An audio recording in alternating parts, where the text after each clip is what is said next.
Perkenalkan, saya Alvin. Saya akan menceritakan sedikit pengalaman pendakian kita pada tanggal 3 Agustus kemarin di Lawu. Jadi kami awalnya rombongan sekitar 7 orang berasal dari Surabaya. Kami melakukan pendakian sekitar pukul 8 sore dengan jumlah rombongan 7, 2 perempuan, dan 5 laki-laki. Di sepanjang perjalanan pendakian kami, di pos 1, 2, dan 3 berjalan lancar. Hingga akhirnya kami tiba di pos 3 pada pukul 5 sore.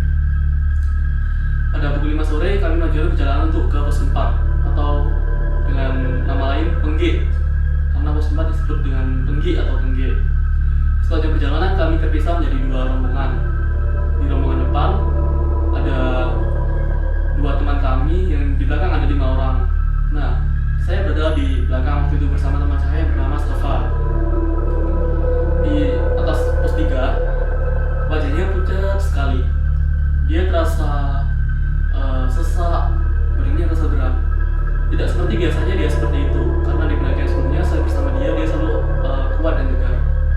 Hingga akhirnya di tengah perjalanan maghrib pun tiba. Hari mulai petang. Kami hampir tiba di pos 4 dengan cahaya yang mulai hilang. Karena Safa sudah tidak kuat lagi, akhirnya saya waktu itu membawakan tasnya Safa sampai pos 4. Nah, di situ dia semakin pucat sekali badannya. Akhirnya kami membuat sedikit terapian di pos 4 sambil dengan Safa agar dia tenang. Selanjutnya kami melanjutkan perjalanan ke pos 5. Pos 5 Bulak Peperangan.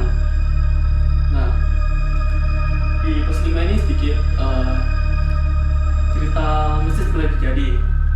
Safa dia semakin lama semakin murung, semakin tidak kuat. Akhirnya kami memutuskan untuk beberapa kali berhenti. Jadinya dia pun semakin sesak.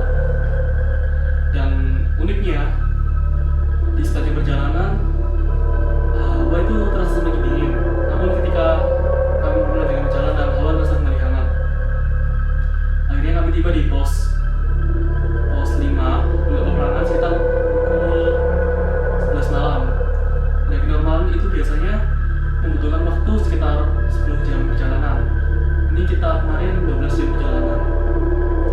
Sebenarnya kita di pos Bulak Peperangan, kami langsung mendirikan tenda, membuat masakan untuk teman-teman karena paginya kami bisa untuk samit. Namun waktu itu karena semuanya lelah, akhirnya kami baru bisa samit sekitar pukul jam 8 pagi. Kami siap-siap. Akhirnya setelah siap-siap jam 9 kami berangkat. Kita cuma membawa sekitar 2 botol air minum, dibawakan oleh Cahyo itu. Sama alhamdulillah dia itu udah enakan. Namun setiap kali ada tanjakan dadanya masih terasa sesak. Akhirnya kami tiba di pos Gebak Menjangan sekitar pukul 12 siang. 2 jam perjalanan.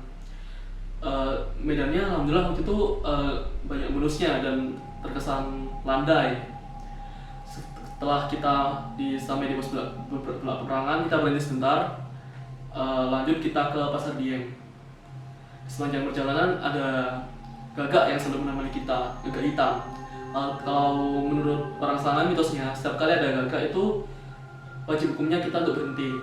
Apalagi waktu itu kan bulan lagi sedang purnama, jadi terasa banget gitu hal mistisnya.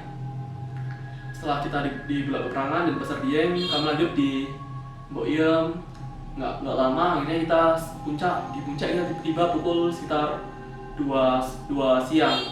Kami nggak mau lama-lama di puncak, akhirnya kami memutuskan turun waktu itu pukul 4 sore. Nah, di 4 sore langsung kami turun ke Mbok Iem. Waktu di Mbok Iem ini udah mulai gelap ya, udah masuk ke Hargo Dalem.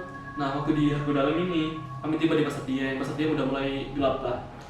Di sepanjang perjalanan Hargo Dalem ini kami melanjutkan ke Gebak Menjangan. Nah, di jalan sekitar Gebak Menjangan ini waktu itu masih banyak gagak-gagak kan di sana.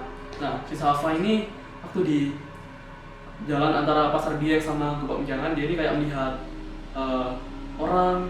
orangnya tuh pakai baju merah, tas merah, tapi aslinya tuh katanya nggak ada, cuma sekilas. Itu juga pernah saya alami di Gunung Arjuna, saya juga melihat kayak gitu. Waktu itu akhirnya kami tiba di pos Kubak Menjangan. Nah, waktu di pos Kubak Menjangan ini ada sedikit aneh lagi. Teman kita, Rian, itu dia melihat seperti kakek-kakek tua dengan membawa tongkat. Namun anehnya cuma sekilas saja. Akhirnya si kakek-kakek ini hilang. Namun dia nggak mau cerita. Kita lanjut berjalan sampai ke pos 5. Di pos 5 kami bermalam. Setelah bermalam, paginya kami sekitar jam 8 packing untuk turun, masak-masak, beres-beres tenda, sambil bersantai sejenak. Pukul 10 langsung kami lanjutkan perjalanan. Di sepanjang perjalanan ini dari pos 5 sampai pos 4 alhamdulillah berjalan aman. Pos 3 juga aman, namun rombongan kami juga sedikit terpisah karena ada yang tidak kuat di belakang. Tetap kami tunggu bersama-sama. Nah, waktu itu kalau dari pengalaman saya waktu tiba di pos 1. Di pos 1 itu saya kebetulan ada di tengah. Ada Cahyo sama Munif, 2 rombongan di depan, saya di tengah, dan di belakang ada 4 orang, 2 cewek 2 cowok. Di atas pos 1 itu saya awalnya berhenti sejenak sambil menunggu 4 orang ini.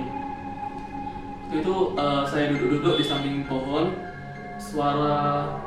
Waktu itu suara hewan, suara angin itu terasa keras sekali.